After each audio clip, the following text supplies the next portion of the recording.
they had a search warrant to get some of the stuff in his house. How could the investigation be wrapping up soon when they haven't yet sifted? At least that's just one element that we know they haven't sifted through yet.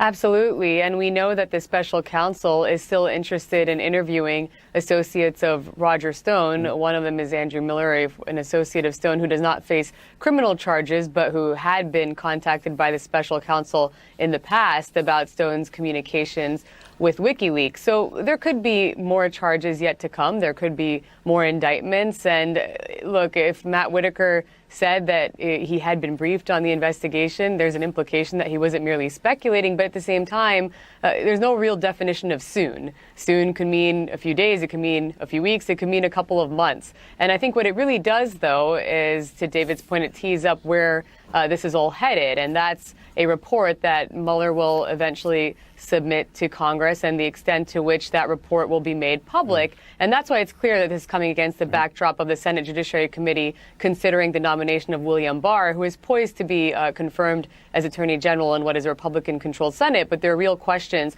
as to how much of that report Barr is willing to make public, and he hasn't really answered that question clearly. In fact, he has refused to say he will make it all public, which is why there's a bipartisan push now. Chuck Grassley and Democrats as well presenting legislation that would have to get through Mitch McConnell and Donald Trump. So I think it's highly unlikely, but that would lead to the release of the full report when it happens. Jeffrey, just one legal point here. Andrew Miller. Sabrina brought up the idea that Andrew Miller, associate of Stone, is still wanted for questioning before the grand jury. By definition, that would have to be for an additional charge on Stone or someone else. It can't be for what he's already charged with. Right. Prosecutors are not allowed to use the grand jury to prepare for a trial. You're not allowed to just bring in your witnesses and rehearse them before the grand jury. However, you can bring in many of those same witnesses if prosecutors are thinking of adding additional charges in a superseding indictment. So that issue about Andrew Miller doesn't go away just because Stone has been indicted.